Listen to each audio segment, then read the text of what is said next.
ધારી તાલુકાના રામપરા ગામે જંગલી ભૂંડનો ત્રાસ। ધારી તાલુકાના રામપરા ગામમાં જંગલી ભૂંડનો ત્રાસ ખરેખર હવે અસહ્ય થઈ રહ્યો છે। જંગલી ભૂંડ મોટી સંખ્યામાં ખેડૂતોના ખેતરમાં પડે છે અને જમીનમાં વાવેલી મગફળીના દાણા ખાઈને છોડવાને જમીન દોષ કરી નાખે છે। ધારી તાલુકાનું રામપરા ગામ મુખ્યત્વે ખેતીવાડી અને પશુપાલન ઉપર નિર્ભર છે। ગામની વસ્તી અંદાજે 1200 થી 1300 છે। એનું મુખ્યત્વે કામ ખેતી અને પશુપાલન છે।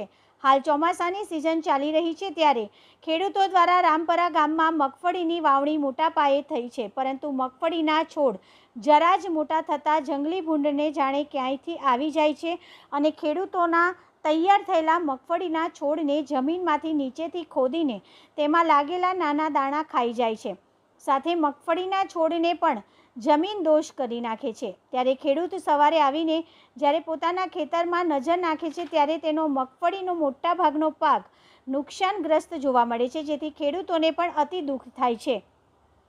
જંગલી ભૂંડના ત્રાસના લીધે ખેડૂતો કોઈ ઉત્પાદન લઈ શકતા નથી। જંગલી ભૂંડના ત્રાસ સાથે રોજ નીલગાયનો ત્રાસ તો નફામાં મળે જ છે। રામપરા ગામના જંગલી ભૂંડ અને રોજ નીલગાયનો ત્રાસ હવે ખરેખર વધી રહ્યો છે।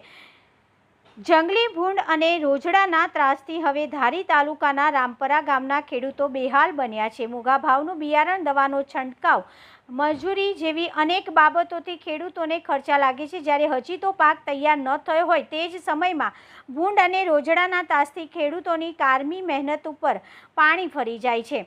આજે રામપરાના ખેડૂતો બસ એક જ આશા રાખી રહ્યા છે કે સરકાર દ્વારા ખેડૂતો માટે કોઈ પણ વિશેષ પેકેજ જાહેર કરે, સાથે જ રોજ અને ભૂંડના ત્રાસમાંથી ખેડૂતોને કાયમી મુક્તિ આપવા માટે કોઈ નક્કર પગલાં ભરે, નહીં તો એક દિવસ દૂર નથી કે જગતનો તાત જગત માટે જે અનાજ ઉત્પાદન કરે છે તે ઉત્પાદન જ બંધ થઈ જશે અને ખેતી માત્ર ઇતિહાસના પુસ્તકમાં જોવા મળશે। રિપોર્ટર ડામોર વનરાજભાઈ મથુરભાઈ વાલજીભાઈ ગેવરિયા, ગામ રામપુર। અને અમારી સમસ્યા એવી છે, મગફળી ભૂંડ ખાઈ ગયા છે। આજે રાતે કેટલા વીઘામાં ખાઈ ગયા છે? 5 થી 7 વીઘામાં। શું ઈચ્છો છો આપ હવે? હવે તો સરકાર પાસે અમે ઈચ્છીએ છીએ કોઈ પણ સહાય અમને આપે। ભૂંડનો ત્રાસ કેટલા સમયથી છે? ભૂંડનો ત્રાસ તો ઘણા સમયથી છે, પણ અત્યારે હવે દાણા છે એટલે વધારે ત્રાસ આવ્યો છે। કેટલા દાણા ખાઈ ગયા તમારા? અમારે તો 5 થી 7 વીઘામાં પૂરું કરી દીધું છે।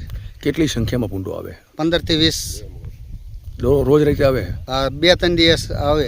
તમે ભગાવવા માટે શું પ્રયત્નો કરો છો? અવાજ મારીએ, બત્તીઓના અંજવાળા કરીએ છીએ, છતાં નથી જાતા? તો એ જાતા નથી, નુકસાન કરે છે। નુકસાન કરે છે।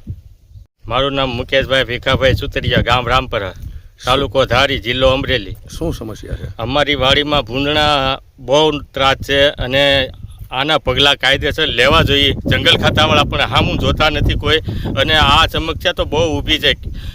દર વર્ષે આવું હોય જ આમ ગણો ને તો, પણ જંગલ ખાતાવાળા કોઈ આનું પગલું જ નથી લેતા આમ ગણો તો। અને આમાં અમારે સરકારને શું કેવું કયો? હવે આ ભૂંડ બહુ ત્રાસ વધી ગયો છે આનો। શું નુકસાન કરે છે? નુકસાન માંડવી લગભગ કાંઈ રહેવા નથી દેતા। માંડવીમાં દાણો એકેય દાણો નથી, એટલે બધી માંડવી વીખી નાખી છે। હજી દાણા નાના નાના થયા છે, હજી તો આવવાનું દાણાનું જે આવરણ થયું છે હજી તો અત્યારમાં આ નુકસાની કેવડી। હજી તો આ 2 મહિના માંડવી રાખવાની છે, પણ હજી 2 મહિના રહે નહીં એવું લાગે છે। અમારે આમાં આનું કોઈ નિર્ણય નથી આવતો આમ ગણો તો।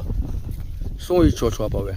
હવે આપણે તો આ કોઈ જંગલ ખાતાવાળા આની કાંઈ ગમી જોગવાઈ કરે ભૂંડવાની, અને નકર અમે અમારા ત્રાસથી અમે કંટાળી ગયા છીએ। હવે આ રાતને દી ઉજાગરા કરવા, રાતે ઉજાગરા કરવા, અને તોય છતાં આમને આમ ઉજાગરા કરીએ તોય આવું ને આવું।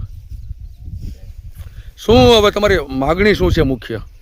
અમારી માગણી તો બસ આ કાંઈ સહાય મળે તો સરકારને અમે એવું કરી છે કે અમને થોડીક સહાય મળે આ બાબતમાં, અને કે આ નુકસાની તો અમને પોહાય એમ નથી, હસોડી। હવે આ સરકાર કાંઈક જો સામું જોવે તો